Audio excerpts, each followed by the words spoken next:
Hey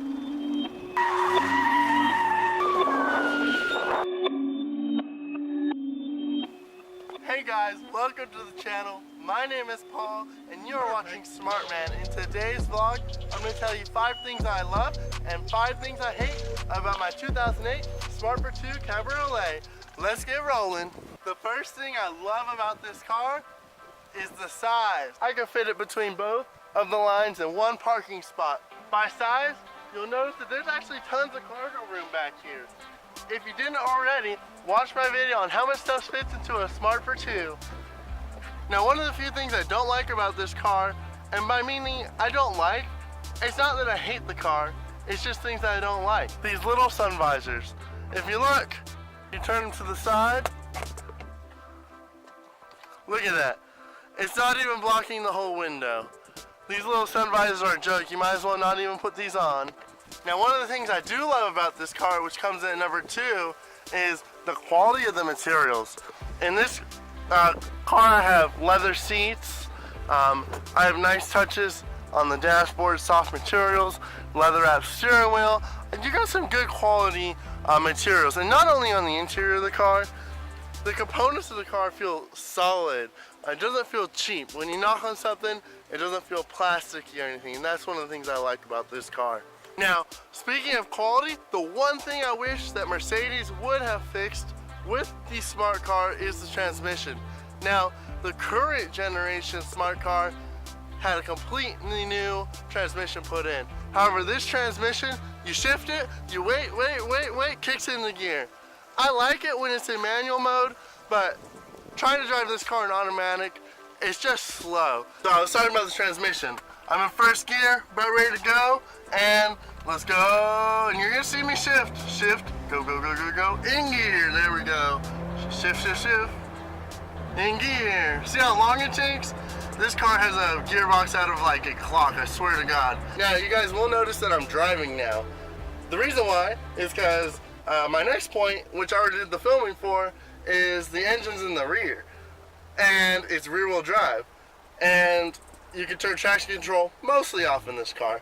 So, you can actually do donuts in a smart car. Kind of. Though, it's better if the ground's wet and if there's snow on the ground, which we'll be doing that hopefully this weekend. We're going to get some snow. So, cue in the donut footage, and I had to leave because security came and I was like, oh, I'm not going to stay here and film the rest.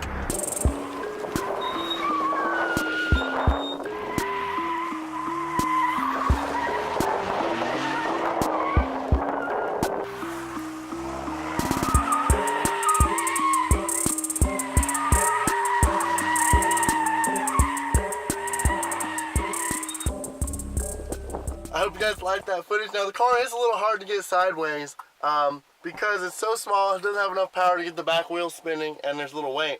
So just wait until next weekend when the snow comes. Hopefully I can get some good donuts. Now, the donuts in this car are more like donut holes. They're not full donuts. They're more like just sliding around.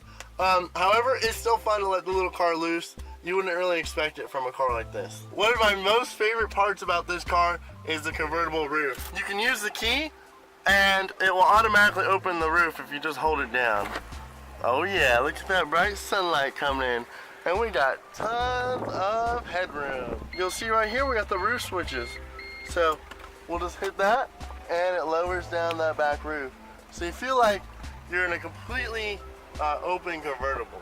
Now, it is quite windy today, so bear with me if you hear a little bit of wind noise. One of the cool features about the convertible top is these little tabs right here that come right out. I'm having a little bit of a problem with the camera and doing this one-handed. And if you come around the back, there's a compartment just for these roof rails. So, just put them in right there. Now, a few more things I don't like about this car is the brake pedal. It's floor mounted. So, instead of being like, you know, most cars you push from the top, it's on the floor, like a lot of older cars. It's a little of a different feeling to kind of get used to. The fourth thing on the car that I don't really care for that much is when you're taking long trips, you'll see that the gas tank goes extremely quick. In a car this size, I don't get that much range. Each one of those notches is about a gallon, and this car actually doesn't get that great gas mileage. It gets about, you know, 30, 35, especially once you start adding on the RPMs. That only gives me about 240 miles of range in one tank, which isn't a lot. So whenever I do take long trips, I do have to fill up this car quite a bit. My fifth and last thing I don't like about this car is gonna be the cost of repairs. You guys saw in one of my last videos that just to get the gas tank fixed, I had to go to Mercedes and get it fixed. Reason why is a lot of shops and dealers don't want to work on these cars because they don't know much about them. A lot of the parts are proprietary parts. You have to get them from Mercedes, sent from Germany, so it makes it hard to get a lot of parts for these little shops. So I usually end up taking it to the dealer. The only 2 times I've had to take it to Mercedes, I spent over $2,000 each time. So let's hope that nothing breaks on this car for the next few years, and then I can take it just to routine maintenance to regular shops. The last and final thing I love about this car is its presence. Everybody looks at it and it has just an awesome presence. I can go anywhere and I'm looking around and people are turning heads and they're just looking at the car, they love it. Like I say, every time. You can see a nice fancy, you know, BMW or Mercedes, they can park right next to them, but then whenever they see this car, they love it, they smile. Sorry it's windy. And it just has an awesome little presence. And now I made it even worse with this Miami blue color, so it really stands out. The 5 things I least like about this car, number 1 being the worst.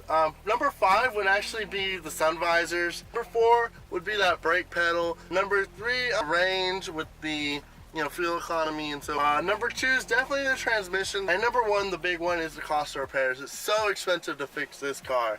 Now the 5 things I like about the car the most, starting at number 5, is probably the engine. That it's mid-engine, rear wheel drive. Number 4 is probably all the space in this car. Number 3 is the quality. Number 2 is that it is the cheapest convertible on the market. The closest convertible I believe is going to be the Fiat 500. You know, the Fiat 500 is a great car, but this one's the cheapest, and I feel like it has the most presence. Which brings me to number 1 of the 5 is going to be the presence. This car turns heads, it makes people smile, and that's the best feeling about this car, is it makes people happy. Those are the top 5 things I dislike and like about the car. Please ask any questions you may have about the Smart Fortwo in the comments below. Thank you guys for watching Smrtman. You guys have a wonderful day. Don't forget to hit that subscribe button. I'd love to have some more subscribers. Thank you guys. Peace out.